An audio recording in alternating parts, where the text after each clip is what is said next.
This conference will now be recorded. My time says 9:04. Thank you guys for getting on and getting started. I don't need to do a lot of intro. This is a pretty meaty agenda, so we want to get started. I think there is a statement regarding virtual meetings that needs to be shared. So Martha or Eric, whoever's going to share it, if you don't mind, go ahead and share that statement for us. Sure. Since the governor declared the state of emergency on March 12, 2020 in response to the COVID-19 pandemic, state and local government bodies have been providing for the continuity of government by meeting remotely in telephonic or electronic means in compliance with the Virginia Freedom of Information Act, guidance provided by the Attorney General and their respective legal counsel. On April 22nd, the General Assembly approved a budget amendment to authorize all public bodies, including regional bodies such as PlanRVA, likewise to meet by electronic means without a physical quorum assembled together during a governor-declared state of emergency, as long as certain conditions are met so as to provide for the continuity of governmental operations. This new authority became effective immediately upon passage. The 2020 COVID-19 virus makes it impractical and unsafe, even potentially life-threatening, for a quorum of this body to physically assemble in one location pursuant to Virginia Code 2.2-3708.2A3. Further, the virus makes it impractical and unsafe for the public and the agency staff to gather in the same location to participate in this meeting. The health, safety, and welfare of our community is of paramount importance. Therefore, we have determined the authority to conduct today's meeting electronically pursuant to the provisions of Virginia Code Section 2.2-3708.2 and related legislation approved by the General Assembly of Virginia and in light of the Governor's State of Emergency Declaration for COVID-19. The matters included on the agenda address important and essential matters of continuing the work of government through this agency, and therefore it is appropriate to convene during this time. While we do not know the exact duration of the current practice of electronic meetings, we will continue to function in this manner until such time as deemed advisable to return to in-person meetings. At this time, we expect meetings to occur in electronic format through the current declaration or June 10th, 2020. Staff provided notice of this meeting and the means by which we are virtually gathered to members of the public on Monday, May 4th, 2020, through electronic posting on the PlanRVA website and email distribution of notice to members, alternates, and known interested parties, including the media. In order to comply with the provisions of Virginia law and to improve accessibility to discussions intended for today, this meeting will be recorded. All audio and visual recordings of the meeting and materials will be posted on the PlanRVA website within 48 hours of this meeting. Any member of the public participating as an observer during the meeting today may submit comments or questions at any time during the meeting via email at info@planrva.org or by using the online chat functions of the meeting platform. Those individuals who are observing by phone may be called upon to share questions or comments. This meeting agenda includes 2 opportunities for members of the public to address this body. All comments and questions submitted during the meeting will be reviewed following the meeting, and to the extent practical, responses will be provided or posted on the PlanRVA website. We ask that everyone identify themselves first when speaking so that we may more accurately record the activities of the meeting. All lines have been muted by the meeting administrator to minimize additional noise and feedback. However, you may unmute your line at any time to request acknowledgement from the chair. Staff will be monitoring the chat functions throughout the meeting to assure we do not overlook anyone wishing to participate as appropriate in the discussion. I will now ask our clerk to certify that we have followed the approved procedures for appropriate notice to the public and the means by which this meeting is convened. Yes, I can confirm that. Thank you. Ms. Fusco will now do a roll call vote. I think she'll give a little bit of instruction so that you know what to expect, but we do ask that you be prepared to unmute your line when it's your turn to signify your presence by saying aye. Thank you. I will go through the roll call now by county, by locality, and I'll give each person a few moments just to unmute themselves and respond.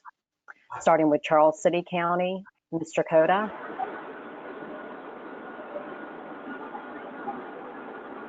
Ms. Johnson.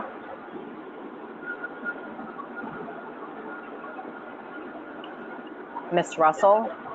Present. Miss Russell? I'm here. Can you hear me? Yes, thank you. Uh-huh.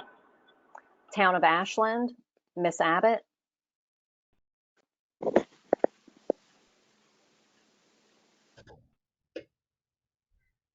Dr. Spagna?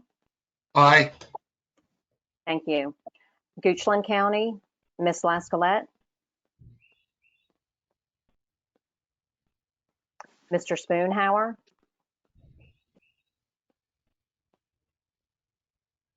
Chesterfield County?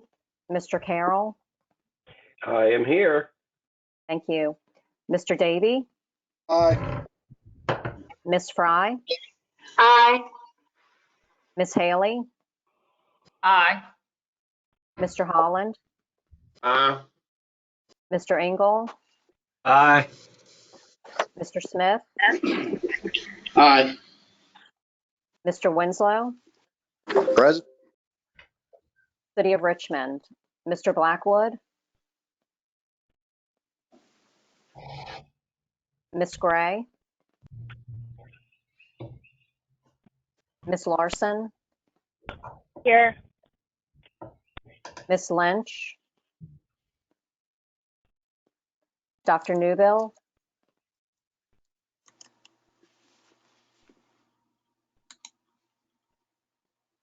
Mr. Poole? Hanover County? Mr. Davis? Miss Lawrenzon? Mr. Peterson?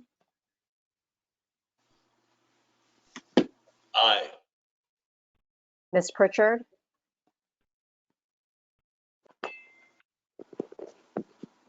Mr. Whitaker? Aye. Henrico County? Mr. Archer? Aye. Mr. Brannon? Mr. Mackey? Mr. Nelson? Aye. Ms. O'Bannon? Aye. Mr. Schmidt? Present. Mr. Silver? Aye. Mr. Thornton?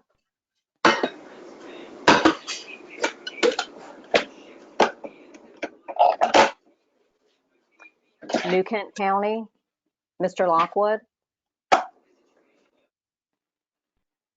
Mr. Moyer? Ms. Page? Aye.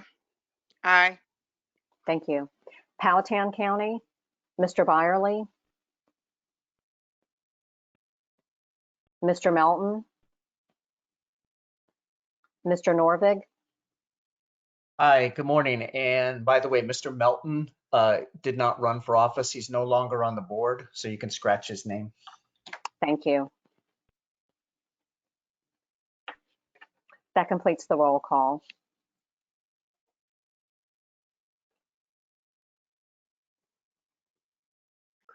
Okay, thank you, Diane. Do we have a quorum? I guess that's the pertinent question. We do have a quorum. All right, thank you. Thank you. Thank you, ladies and gentlemen, for joining us today. We did attempt to have an executive committee meeting this morning. Unfortunately, we did not have a quorum, and so we were not able to transact any official business, but we did hear some updates. As you can see, the roll call aspect of this is going to be a challenge. It's a long list, and so we're going to try to move through the agenda items because I think each item that has to be voted on will require this type of roll call. This is a public comment period. Speakers may address the commission for up to 3 minutes on any matters included in this meeting's agenda.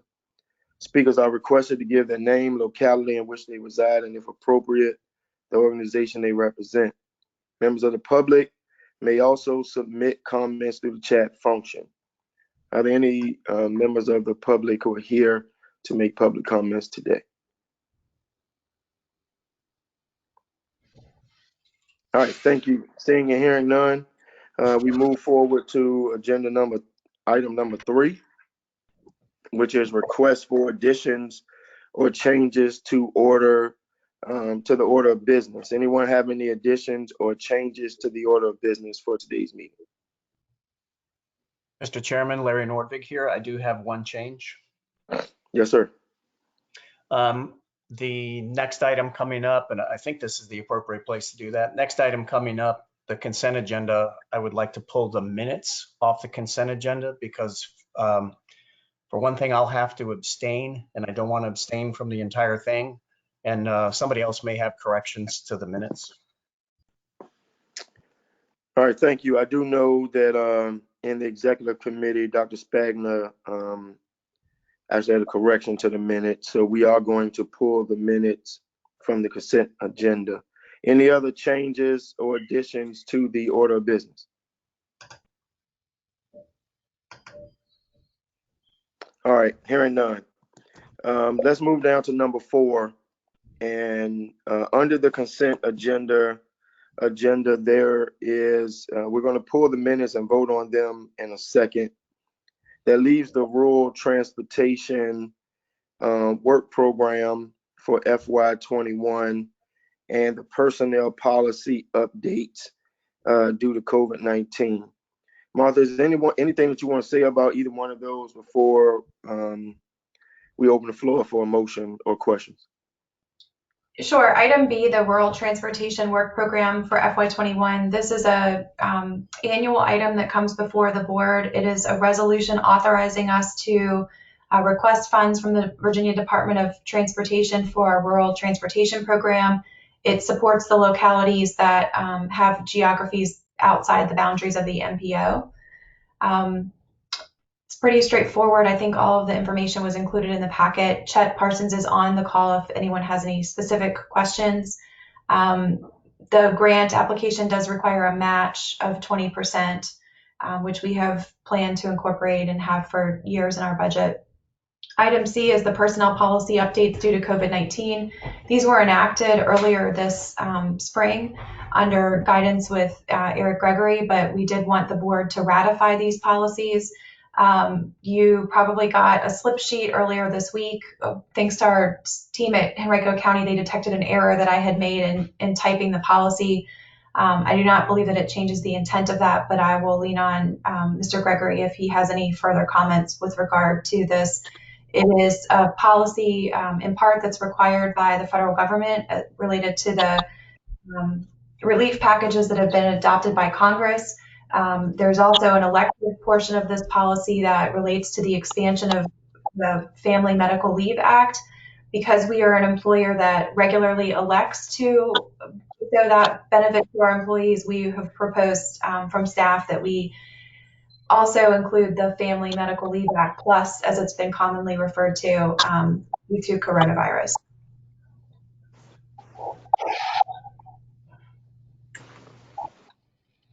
Mr. Chairman, if I might just. Thank you, Martha. Yeah, go ahead, Eric. I just wanted to affirm Ms. Heater's comments there.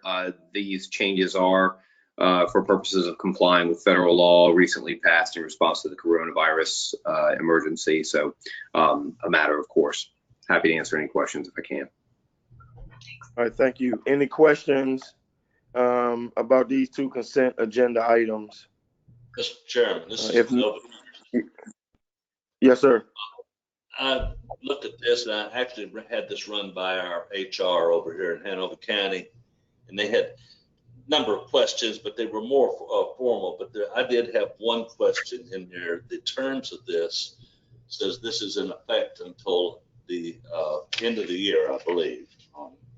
Yes, sir. And I'm not too sure we shouldn't be saying this is in effect until the end of the year or until the lifting of the governor's emergency declaration, whichever comes first.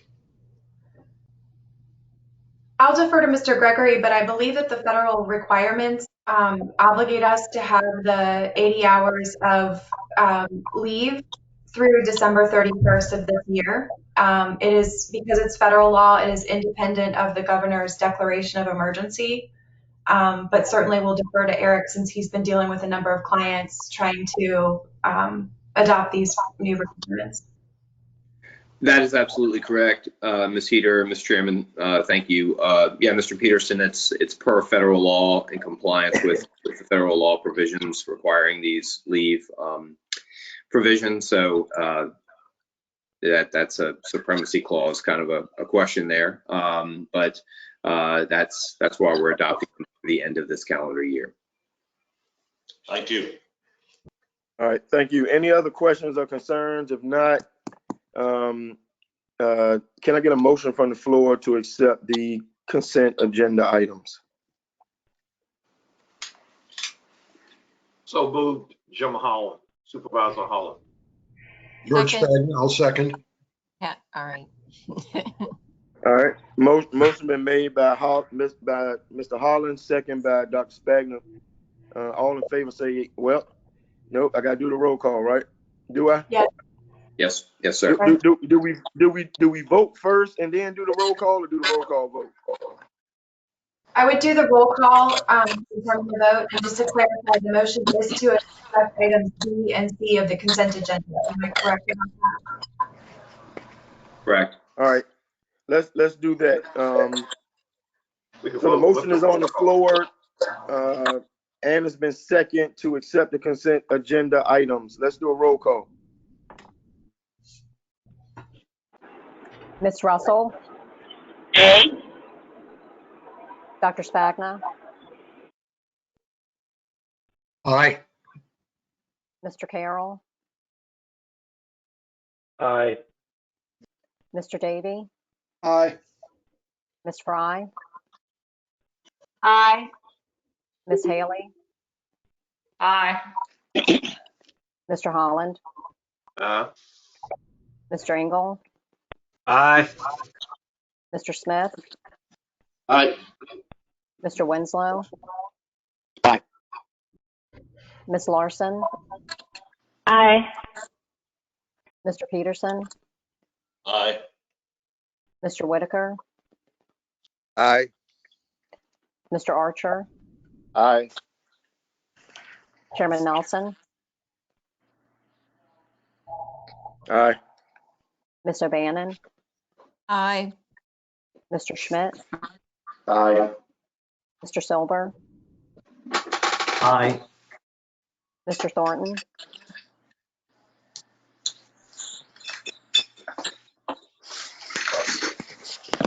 Mr. Thornton?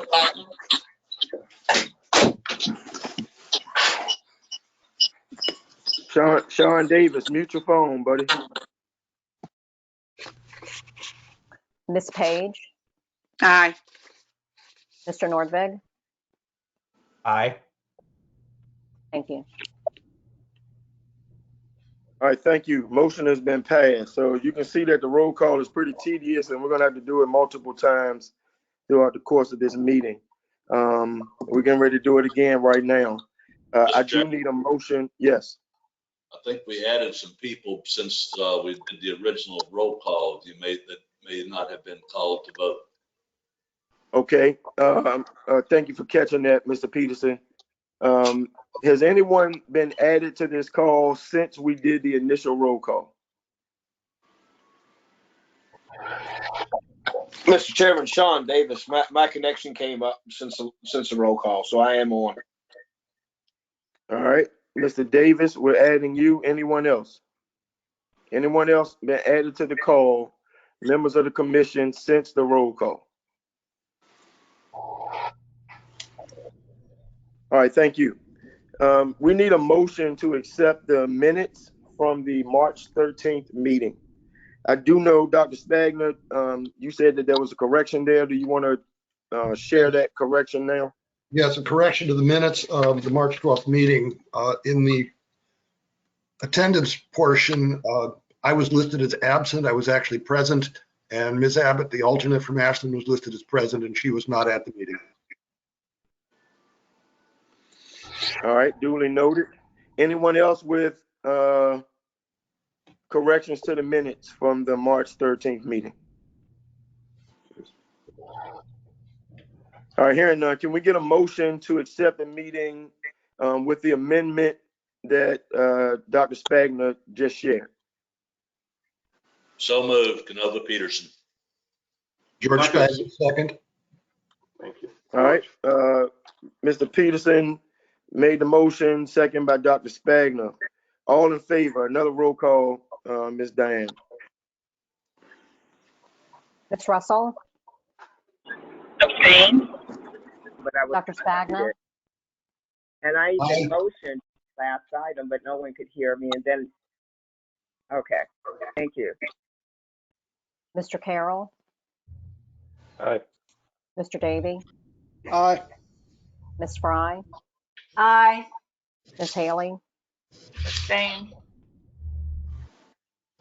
Mr. Holland, Aye.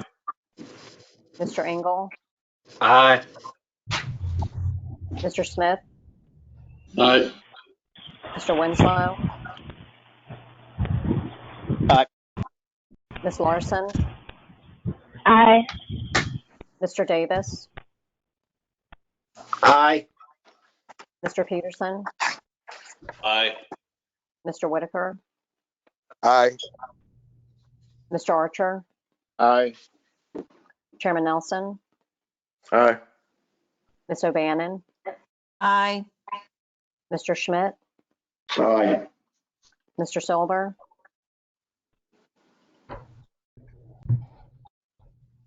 Aye. Mr. Thornton, I don't think Mr. Thornton is on the call, so you might want to take him off the voting list. okay, thank you. Ms. Page, Aye. Mr. Nordvig. And as previously stated, I have to abstain. Hello. This is Cynthia Newbill. Can you hear me? Yes, Yes. Okay, Dr. so Newbill? I'd like to vote aye on the last item and the prior item because I was muted. So thank you. thank you. Diane, Mr. Mackey All right. is also on the call on the phone. He's here, but he was having the same problem. So I've unmuted all of the phone callers and they'll have to control their mutes on their end. So Mr. Mackey is also here on the call and I believe he's trying to vote as well. Mr. Mackey? Yes, thank you, Ms. Heater. I wanted to vote aye on the first topic and aye on this one also. Okay, noted. Thank you. All right, thank you. So guys, you're going to have to mute yourselves. And so I would just suggest if you're not talking to go ahead and mute yourself so we can limit the feedback from the call.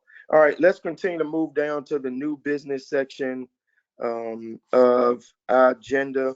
I don't have anything as it relates to executive committee chairman's report. I did share with you that we did not have a quorum, and so we were not able to officially vote on anything. We did highlight, and I just said I didn't have anything, but I guess I did.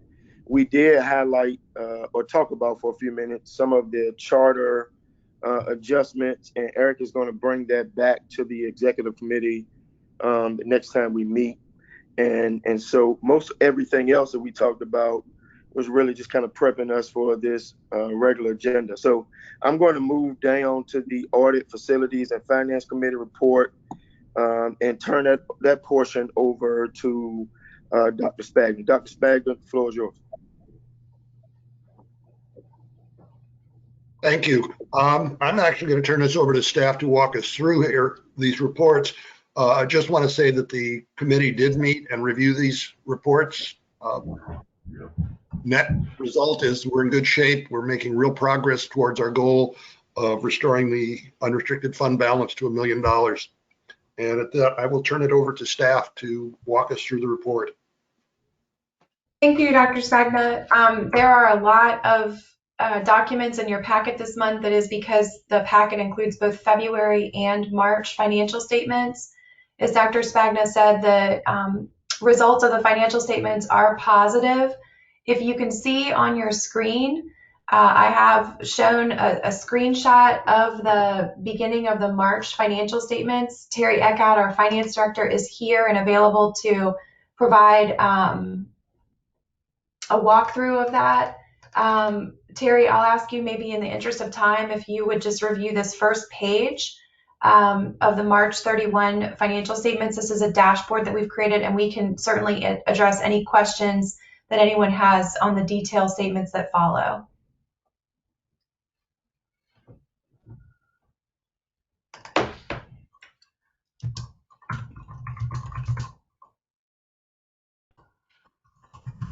Terry, I think you need to unmute your line so that we can hear you. For the month of March, the net income was 25,171, which resulted in a positive variance for the year to date for $82,024. The graph beneath depicts what the year-to-date net actual income is, and through March, that net income is $117,619, and we were originally projected to have a year-to-date net income of $35,598. So again, we are having a very positive year. Thank you. Would anyone like us to provide additional information or walkthrough of the other financial statements included here?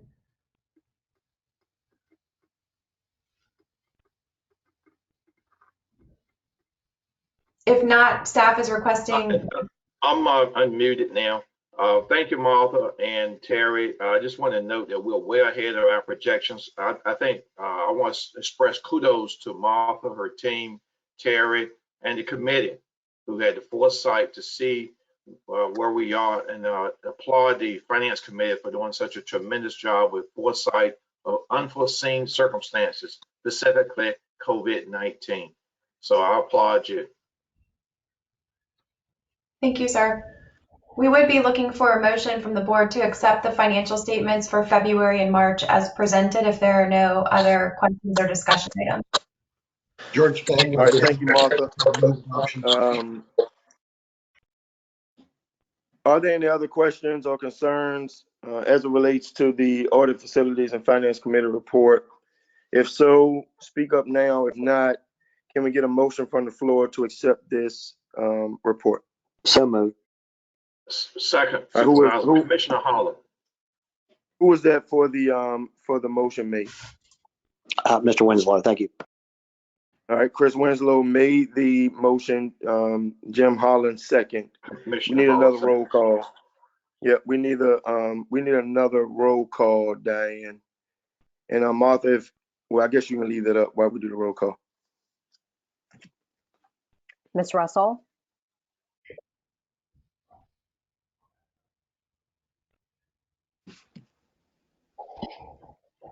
Dr. Spagna? Thank you. Dr. Spagna?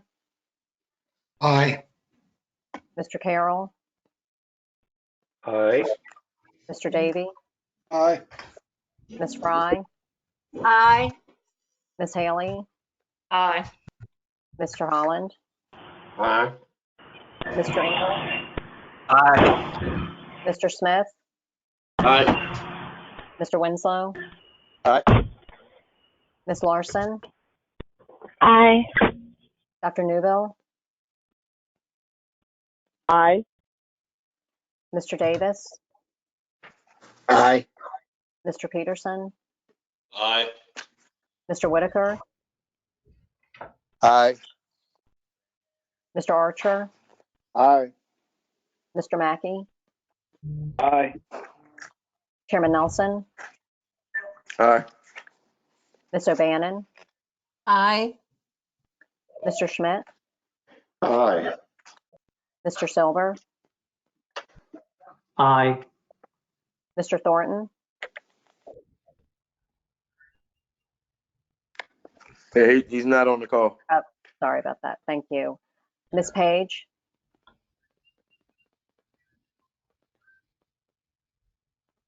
Mr. Nordvig? Aye. Thank you. All right, thank you, Diane. We're going to move down. I think this is number 2 under Audit Facilities and Finance Committee. Is there a financial management procedures update? I'll move on if you'd like, Dr. Spagna. Staff did. Thank you. Staff did work with the Audit Facilities and Finance Committee members at their last meeting to review these procedures. They are included in your packet for reference only. It is not an action item. It does inform the next action item with regard to the budget amendments that we are requesting. These procedures are largely credited to Terry Eckhout's efforts to be able to document our internal controls and to continue to show the course, as Mr. Holland indicated, on improving our financial situation. So again, they are here for your reference so that you are aware of the internal management procedures that we have in place and are working to follow. I will say we briefly had a discussion at the committee meeting about how remote work affects the ability to implement these procedures, and we're continuing to identify alternative mechanisms given the fact that we're not in the office right now and able to communicate face-to-face. So they are, again, here for your reference, and we can answer any questions you have. When you're ready, we can move on to the next item.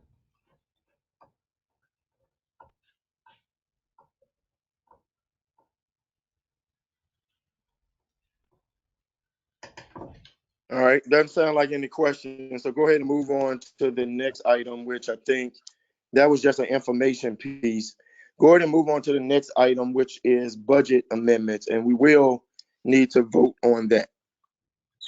Yes, sir. I'll defer to Terry Eckhout, who can walk you through the requested budget amendments for fiscal year 20, our current fiscal year. This was reviewed by the Audit Facilities and Finance Committee with a recommendation to move it to the full commission for approval. The first item is for the Partnership for Housing Affordability Program for the amount of $10,000. The funding is to support and produce identifiable available services to individuals and families in the Richmond region who are at risk of losing their housing. To document these available services and determine alignment with records, including the Virginia 211 database, and explore opportunities to partner with community organizations to maintain this data to assure greater access to resources among individuals and families before they reach a crisis point. The contract period is June 1st of 2019 through December 31st of 2019, which is now being extended through June 30th of 20. It was the funding is in the amount of $10,000, which was private and required no local match. The work is being completed by existing staff. The next item is the analysis of impediments to fair housing in the amount of $125,000. This is a Fair Housing Act related amendment, which requires localities to participate in the Community Development Block Grant and administer federal public housing and/or housing choice voucher programs to promote fair housing. In our region, the city of Colonial Heights, Hopewell, Petersburg, Richmond, and the counties of Chesterfield and Henrico are subject to this requirement. PlanRVA will coordinate the first regional analysis of impediment to fair housing for these participating localities. The contract period is November 14, 19 through June 20 of 2020. The funding again is in the amount of $125,000. The allocation is 100% funded through the participating localities, and PlanRVA will receive up to $15,000 for project management cost. And this work is to be completed through the procurement of a contractor and managed by existing staff. And the last budget amendment request is for the Chesapeake Bay Regulatory and Accountability Program. This is in continuance of a grant under the Virginia Department of Environmental Quality in cooperation with the Chesapeake Bay Partnership and other state partners.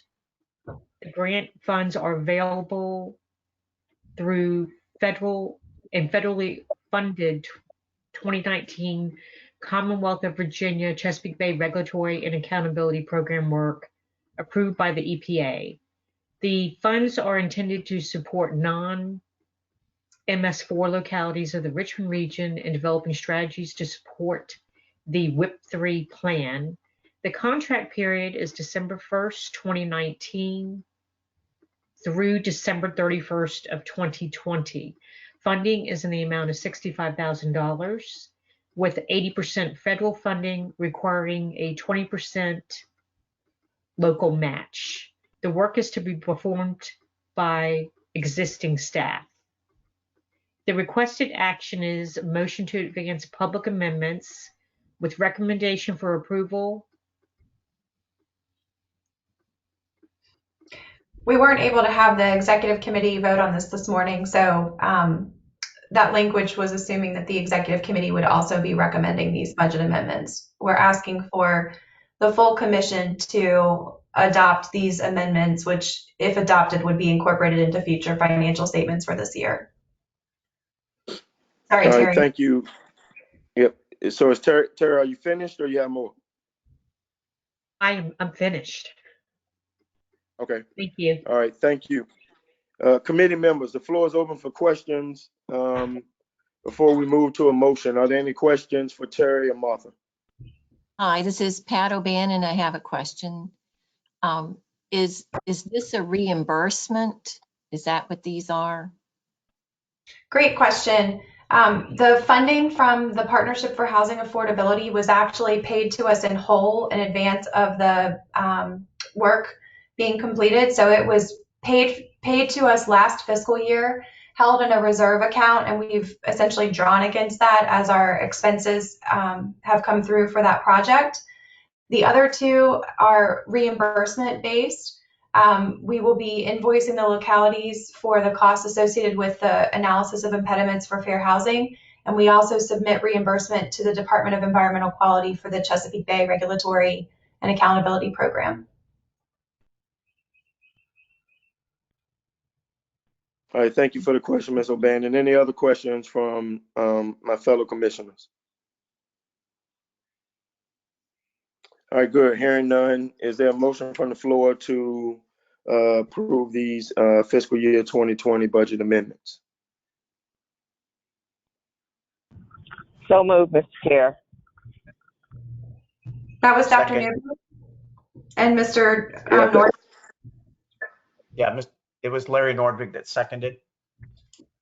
all right, thank you. Motion was made by Dr. Newbill, second by Larry Norvig. Mr. Norvig, another roll call, Diane, if you don't mind. Ms. Russell, Aye. Dr. Spagna, Aye.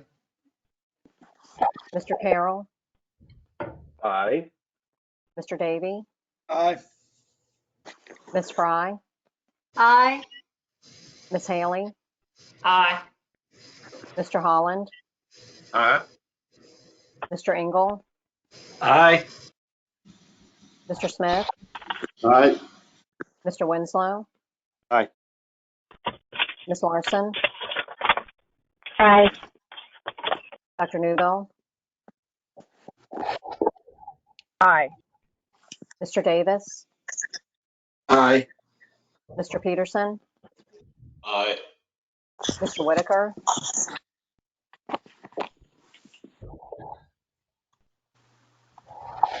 Mr. Archer, Aye. Mr. Mackey, Aye. Chairman Nelson, Aye. Ms. O'Bannon, Aye. Mr. Schmidt, Aye.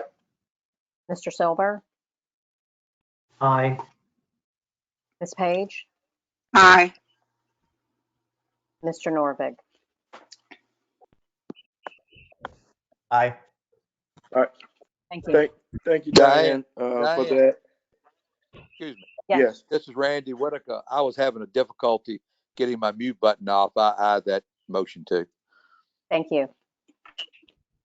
All right, thank you. Mr. Norvig, we're moving to Public Outreach and Engagement Committee report. I think this is an information piece only. Do you have anything that you need to share from your committee today? Yes, I do. Thank you, Mr. Chairman. And once again, good morning, everybody. I'm going to run through about a half a dozen bullet points. I won't take too long, but basically the overarching thing here is public outreach is still going on. We're still in business, and we just had a meeting about a week ago. So here's the highlights. Number one, we have a YouTube channel, and I'm not sure if everybody's aware of that. If you go to YouTube and put in the YouTube search window PlanRVA, it'll come right up. You can subscribe to it, hit the bell for notifications and everything. There's about 4 or 5 videos on there right now. It's pretty handy if you need to look at a past meeting and just sort of swipe through on the view bar and catch a couple of minutes of a meeting you might have a question about. It's also got, it looks just like what you're looking at right now. So that's pretty cool. And the public can get a hold of that very easily as well. So that's one.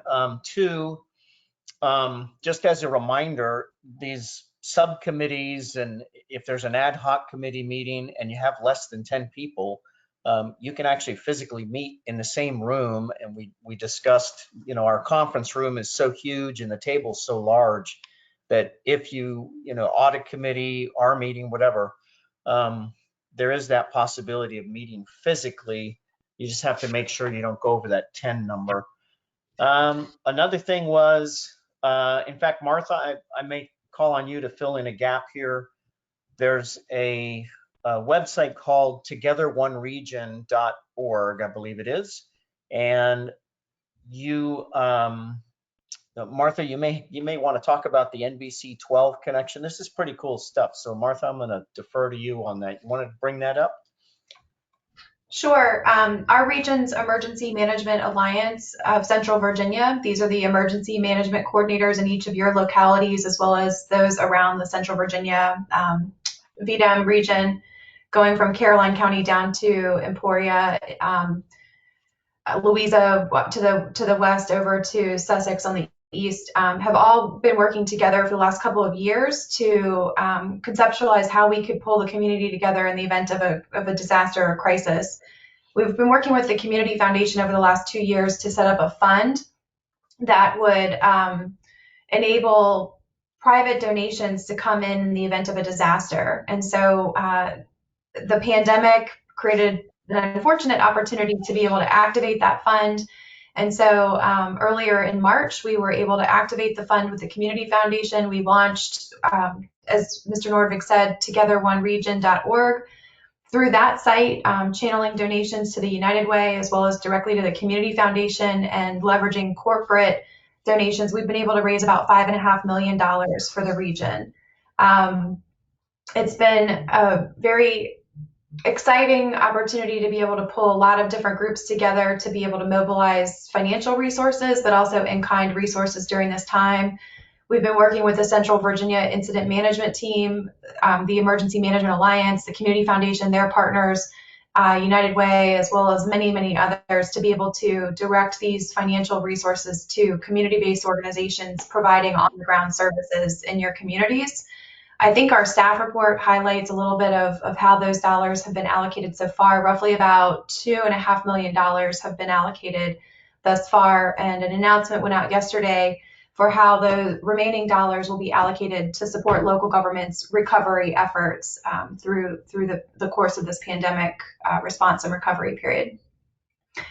The Nbc Partnership has been really exciting. The news team over there took interest in the website. They were very complimentary of the new site and really wanted to be a part of it. So they ran, I think, for about 2 weeks, both online and during their television coverage, the television segment, news segments, coverage of the one region, featuring ways to be able to support the site and the giving that we were trying to drive, as well as launching the RVA, Virginia Strong, I think it was, the T-shirt initiative, where proceeds from the sale of those T-shirts would go to this fund as well. So it's been a great way to explore our media relations and public outreach through this time, but also to be able to first and foremost meet the mission of the Emergency Management Alliance in public outreach and preparedness.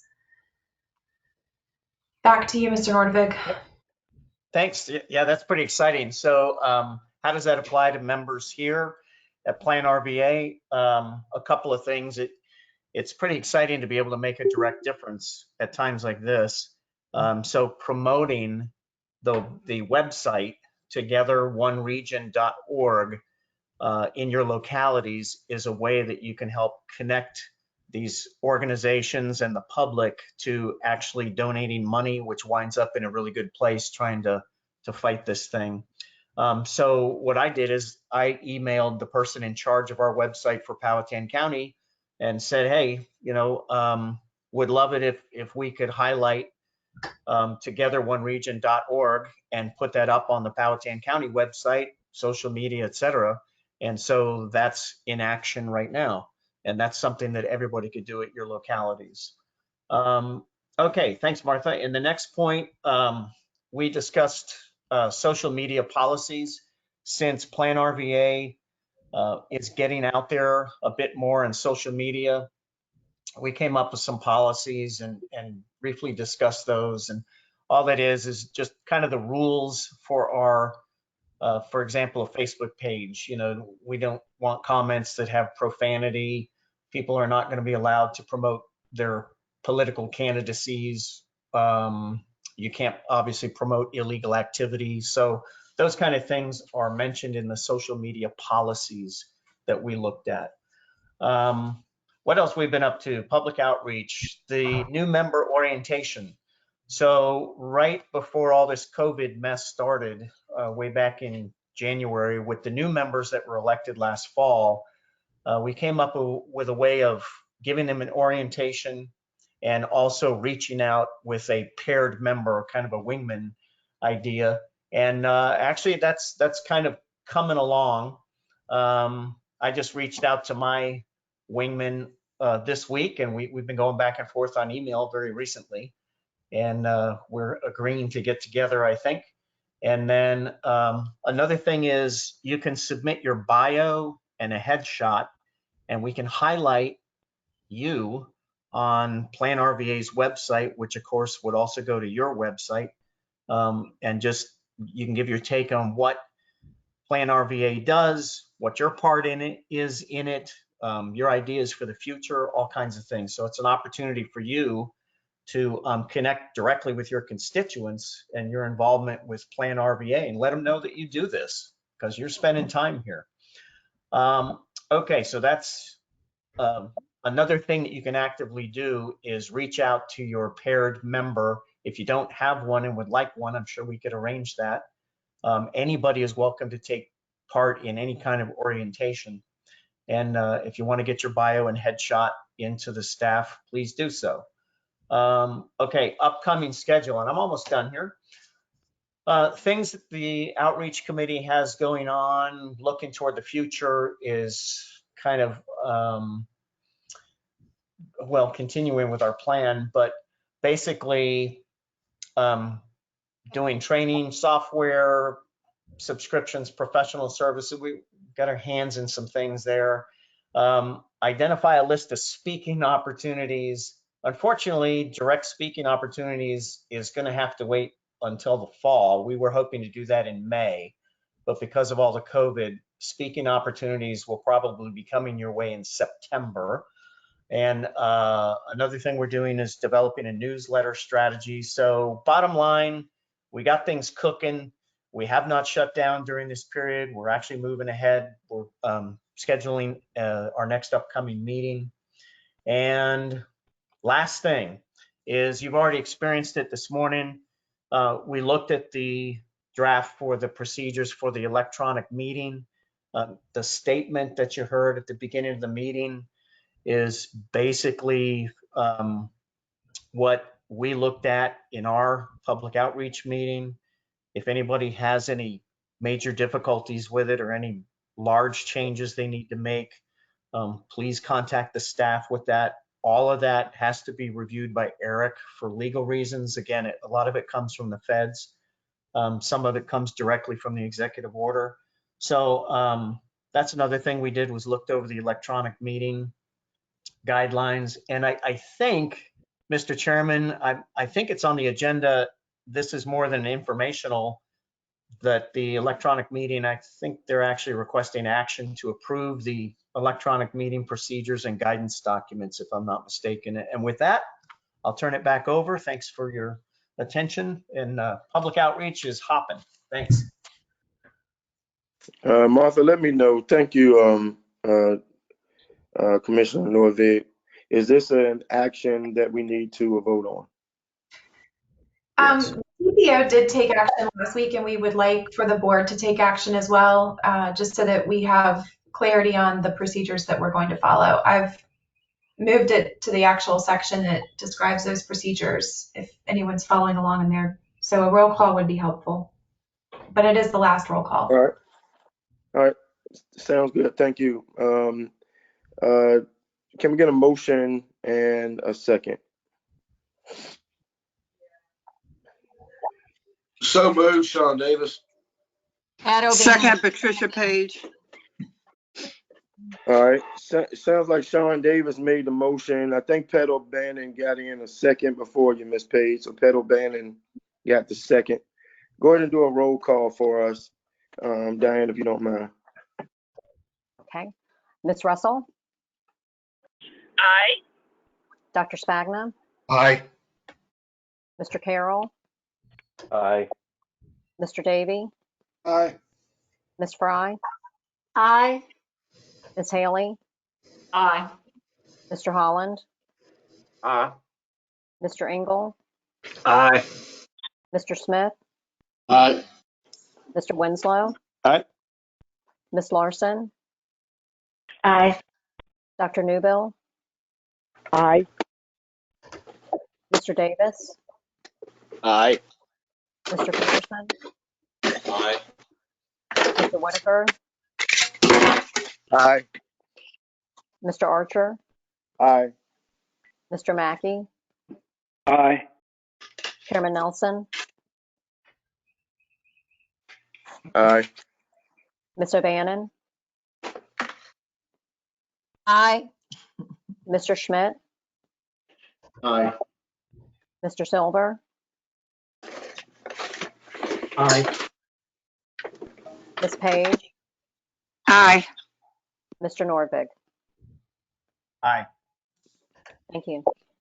All right. Thank you again, Diane. Thank you again, I have a Norvig quick- and those. Can I say something very quickly, Mr. Chairman? Yes, ma'am. Okay. I understand from Mr. Parsons that if we all subscribe to the YouTube PlanRVA, they can do some better PR for it. So if everyone goes to YouTube, or if you want to let Mr. Parsons talk about this, if you go to YouTube and subscribe to PlanRVA, there are 33 people currently, watching this. If we all subscribe, you could probably get it up to the numbers. Mr. Parsons, do you want to say something about that? I want to just point that out. Thank you, Ms. O'Bannon. You captured it pretty well. I can provide a link in the chat if that will make it easier for folks. But yeah, thank you for raising that.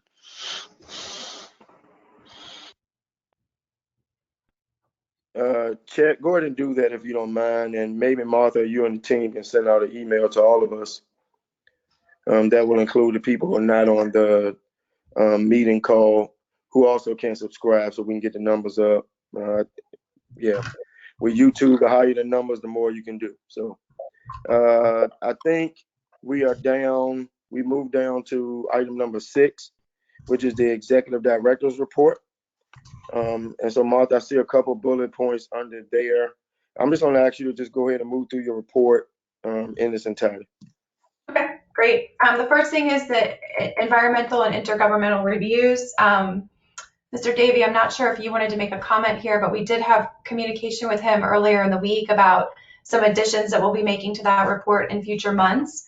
The purpose of that would be to give a little bit of better clarity on what, if any, comment the Planning District Commission staff submitted on behalf of localities or from a regional response. So we'll be including that. But this is, as always, included in your packet for your reference. Mr. Davey, did you want to say anything there?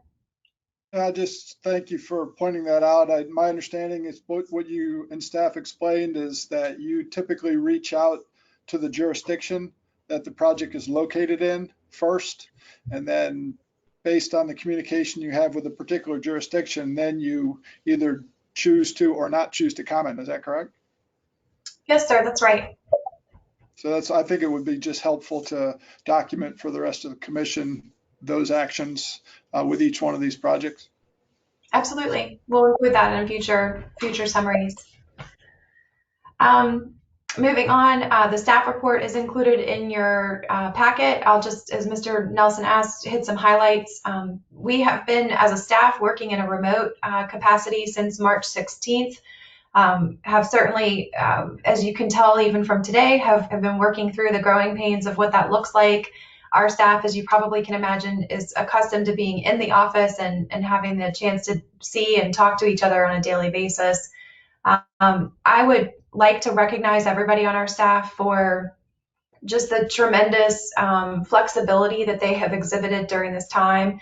I would tell you that, other than what one might expect and sort of the challenges that everyone is facing right now, I think our staff members have done a tremendous job in keeping the pace of work going. Deadlines have continued to be met during this time, and I'm just really in awe of the ability of our staff members to manage all the different things that they have going on in their personal and their professional lives right now, as we all, as a community, navigate this very strange time that none of us were really prepared for. A couple of just perfunctory things. We were in a position we moved quickly to be able to convert our phone system to a voice over IP system. So every one of our staff members now has access to our agency phone system. So if anyone needs to reach anyone on staff, you can still call our main number, 804-323-2033. You'll hear an automatic attendant that gives you different options, but you can direct dial from that phone number any member of our staff. So if you need to get in touch with us, obviously email still works, but we do know how to still use the phone, and we can do that with any of you as needed. That conversion enabled us to launch this platform, which we are, I think, also learning, but we've now had several meetings under our belt with this new platform of GoToMeeting. I'll elaborate a little bit on Mr. Nordvig's. This has forced us, probably like many of your jurisdictions, to think through things that we had on the longer term to-do list around deploying technological online resources. So look for kind of more information from us about launching webinars, as you heard about the YouTube channel and things like that. We're going to try to take advantage of this time to be as dynamic as possible. Thanks, Chet, for adding the YouTube channel link to the chat function. Our staff, I think, continues to have regular dialogue about what returning to the office needs to look like. If any of you have walked down the hall in the last couple of months, you're probably aware that we have a number of staff members, 8 in total, that share offices with colleagues. And so before we return to the office, we will be making accommodations to spread our staff members out, working in conjunction with our subtenant Homeward and our partner Leadership Metro Richmond, who shares our kitchen facilities, to make sure that everyone is operating in a way that we all understand and can feel comfortable with. We're also in contact with our property management company and property owner. Many of you probably remember in February that our bathrooms were under renovation. They continue to be under renovation now. So certainly we are mindful of that and want to make sure that the restroom facilities are back to full capacity prior to returning to the office. And Mr. Gregory and I have been in very regular contact, as well as with Chet Parsons, about how we will approach in-person meetings when that becomes more appropriate. Certainly we are aware that we can convene smaller groups, but as you can imagine, this body, the TPO, generally include about 50 or so people by the time we have all of the various members of the public and guests and those kinds of things. So we're working to be able to provide the appropriate physical distancing. More to come on that, but I do think that it is possible and probable that an alternative location is likely for us in the near term if we return to in-person meetings this summer. I've included the information about the Together One region. This is a breakout of the dollars as of the time that we had released this staff report. So this might be a little bit out of date as of today, but it gives you a flavor of how the dollars have been allocated. And if anybody wants more information, I'd be happy to get that from the Community Foundation. While we've been certainly in response mode over the last couple of weeks, I think our staff members are kind of hitting their groove as far as being able to keep up to date with work. The long-range transportation plan is still moving forward, still coordinating with our state and federal partners in making sure that localities have access to funding for their critical transportation projects as quickly as possible. Obviously, the emergency management community is very busy right now. We're having daily conversations with them about efforts that we need to coordinate across the region for response and recovery, working with our community partners on that, the Greater Richmond Partnership, the Chamber, Community Foundation, many others, Richmond Region Tourism, about how we can all work together as regional anchors to make sure that we're supporting the localities as you all move to reopening in the next couple weeks. In community development, we've got projects moving forward there with the analysis of impediments to fair housing. Our environmental program has probably been the one most impacted in many respects by our workflow, but Sarah Stewart on our team has done a great job of trying to switch gears as quickly as possible. We had a number of in-person large-scale events scheduled to occur in Charles City and New Kent County later this summer, and so we're working to try to transition those to virtual platforms and create other ways for people to get involved in that work. So we're continuing to move those projects forward on time. I will tell you, just outside of the staff report, there's an active conversation happening with your staff members and the state agencies and the federal agencies with regard to Chesapeake Bay compliance. And conference calls are being scheduled over the next week or two with Secretary Strickler about how to navigate in these times, given the fiscal constraints that localities are facing with capital improvements, fiscal constraints that the development community may or may not be facing in the coming months, and how that relates to infrastructure and regulatory compliance for Chesapeake Bay. So we'll certainly continue to keep you up to date. As you know, we tend to represent our small non-MS4 communities in those discussions, but we are in active conversation with each of your respective staff members, departments that deal with those issues, stormwater and otherwise, to make sure that we don't miss opportunities for making things navigable through this time. I will just finish. I mean, I can't reiterate enough how fantastic our staff members have been. We've done a lot of technology transitions over the last 9 weeks, and I think that our staff members just should be credited with how hard they're working right now, and I'm sure that that's the same that you're hearing from the local government administrators in each of your communities. But it's encouraging to have a group of people that I work with that are just staying the course right now, which is, I think, beneficial to each of our individual mental and emotional health, but also, we're working hard to make sure that our programs are ready to serve the community on the other side of this. I can answer any questions if you have any.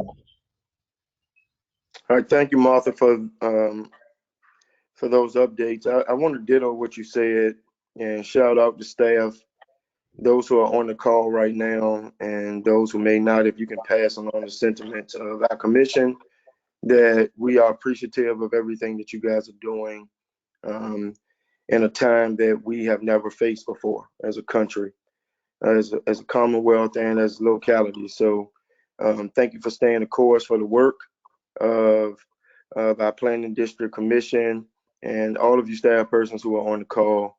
Each one of you are important to the work that we do, and we thank you for what you are doing. Are there any persons who have any questions for Martha as it relates to anything she shared, or just questions in general? Mr. Chairman, Canova Peterson. Yes, sir.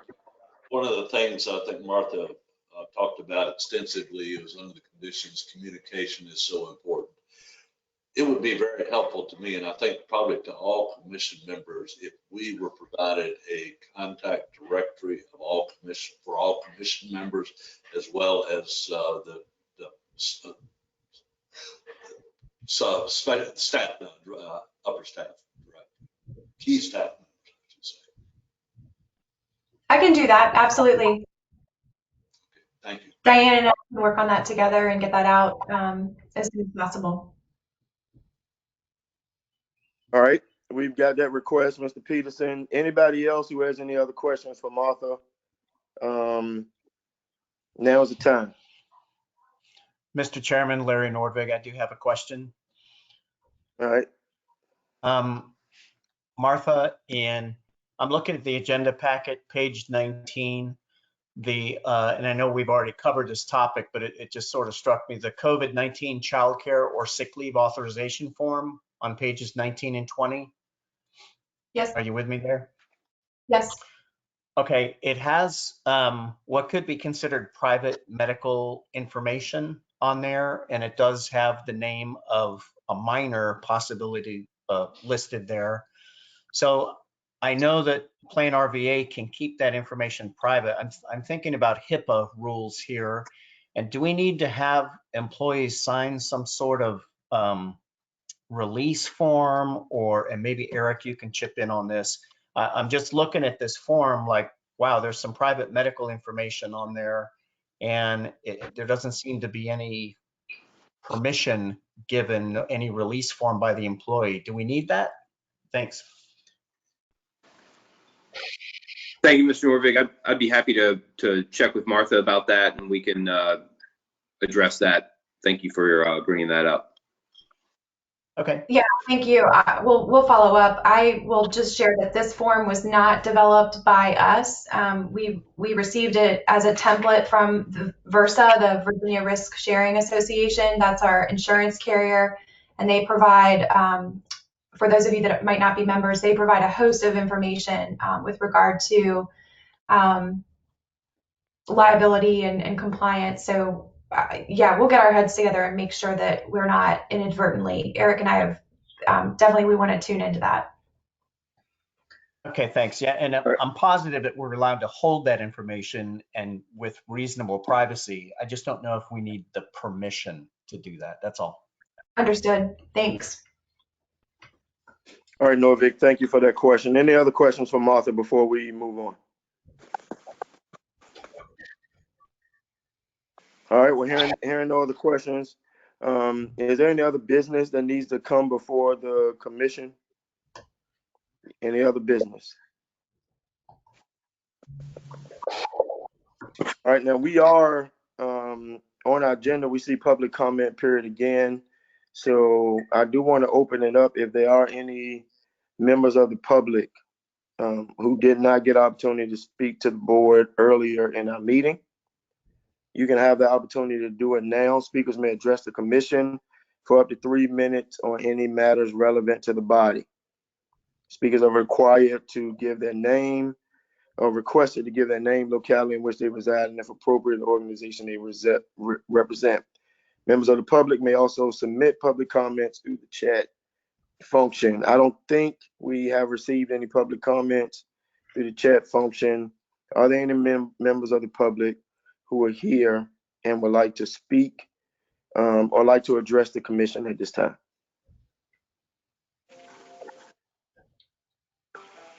All right, hearing none.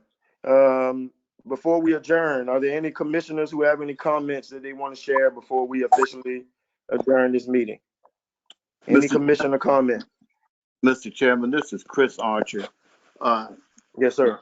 They already know how to do this, but while I was listening, I pulled up YouTube on my television, and I was able to pull up the meetings that are already there, and that makes it much easier to watch. Got a big screen, but you'll probably, when you go to YouTube, spell it out, PLANRVA, because when you use voice control, it picks up all kinds of things that playing, like playing and plying and so forth. But it is interesting to watch it on. All right. Well, thank you for that. Thank you for the update, Mr. Archer. PlanRVA YouTube channel. Anybody else with any other commissioner comments? This is Patricia Page from New Kent. I Yes, just ma'am. wanted to take the opportunity to thank everybody that's on this telecall, and also to you, Reverend Nelson and Martha, and the entire staff for everything that you're doing so that we can continue to function as efficiently as possible during these unprecedented times. So I'm just wanted you to know that everything that you do is so appreciated. So, and please be safe, and God bless all.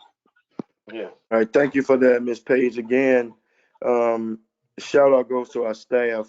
And we got together, I think yesterday or day before yesterday, to just go through the agenda, make sure everything that we covered. But again, I want to thank Martha and the staff for continuing to keep stuff moving. Anybody else? Mr. Chairman, this is Commissioner Holland. I also join you and Ms. Page in thanking the staff. I appreciate all the hard work they've done. Tremendous job, tough circumstances, and great opportunity to lead the commission. Thank you for your leadership, Reverend Nelson, and thank you all. Right. You've made a difference. You've made a difference. So thank you today for all you do. Thank you. Anybody else? Anyone else? Final call. All right, well, thank you guys for joining us this morning. I think I have 10:15 as a final adjourn time. And so I am going to officially adjourn this meeting. I think Chet will probably send out something for us to jump on that YouTube channel. And hopefully I'll see you guys out here as we continue to do the work. Thanks for all you're doing in your local governments and communities. Take care. Meeting adjourned. Thank you, Mr. Chairman. Thank you, Mr. Reverend Nelson.